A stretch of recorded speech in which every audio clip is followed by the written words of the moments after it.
नमस्कार। राजधानी न्यूज में आप सभी का स्वागत है। बढ़ते हैं आज की खबरों की तरफ। झारखंड सरकार के निर्देश पर पूरे राज्य में अवैध अफीम की खेती के विनिष्टीकरण एवं रोकथाम हेतु चलाए जा रहे अभियान के तहत कोल्हान प्रमंडल स्तरीय समीक्षा बैठक आईबी भवन खरसावा में संपन्न हुई। करीब 2 घंटे चले इस मैराथन बैठक की अध्यक्षता प्रमंडलीय आयुक्त हरि कुमार केसरी ने की। वहीं बैठक के बाद मीडिया से बातचीत के क्रम में प्रमंडलीय आयुक्त हरि कुमार केसरी ने बताया कि दोनों जिलों में अवैध अफीम की खेती को लेकर किए जा रहे कार्य संतोषजनक है। इसमें और तेजी लाने की जरूरत है। केला के 6 थाना चौका, कुचाई, खरसावां, कांड्रा, इचागढ़ और थोड़ा सा भाग चांडिल का दरभंगा ओपी में प्रभावित रहा है। उसी प्रकार से चाईबासा का बंदगांव, टेबो, कराईकेला, टोकलो और सोनुआ में भी प्रारंभिक खेती होने की सूचना प्राप्त हुई है। लार्ज स्केल से जैसे कमिश्नर साहब ने बताया कि डिस्ट्रक्शन की कार्रवाई चल रही है और इसमें कम से कम 214 एकड़ से ज़्यादा की डिस्ट्रक्शन चाईबासा में हो चुकी है और उसी प्रकार 250 से 300 एकड़ का डिस्ट्रक्शन सरायकेला जिला में हो चुकी है। हम लोगों का जो असेसमेंट, जो एसपी साहब लोगों से बात हुआ और डीसी साहब से बात हुआ है, ऑलमोस्ट 50% डिस्ट्रक्शन की कार्रवाई हम लोगों की कंप्लीट हो चुकी है। शेष 50% में भी पुलिस डिस्ट्रक्शन की कार्रवाई करेगी। जागरूकता अभियान भी हम लोग चला रहे हैं, लोगों से अनुरोध कर रहे हैं, ग्रामीणों से अनुरोध कर रहे हैं, विभिन्न माध्यमों से हम लोग अनुरोध कर रहे हैं कि अफीम की खेती ना सिर्फ अवैध है बल्कि इसके दुष्परिणाम भी हैं। यदि लोग उपयोग करने लगेंगे तो आप समझ सकते हैं समाज में क्या इसका परिणाम होगा।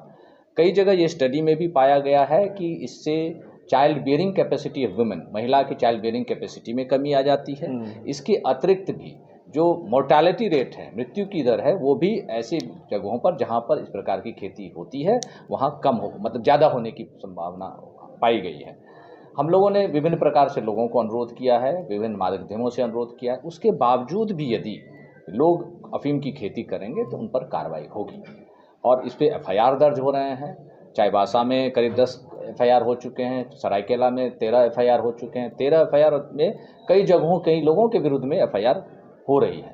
तो इसके इतने अनुरोध करने के बाद, इतने हम लोग जब रिक्वेस्ट कर रहे हैं लोगों के, उसके बाद भी यदि वो स्वतः डिस्ट्रक्शन नहीं करेंगे, पुलिस जा करके डिस्ट्रॉय करेगी तो उन पर कांड अंकित होगी और कांड अंकित यदि हो गई तो उनके विरुद्ध अरेस्टिंग की कार्रवाई भी होगी। तो आप लोगों के माध्यम से पुनः मैं सभी को अनुरोध करता हूं कि जहां जहां लोग खेती किए हुए हैं, ये एक अवैध कार्य है, विधि विरुद्ध कार्य है।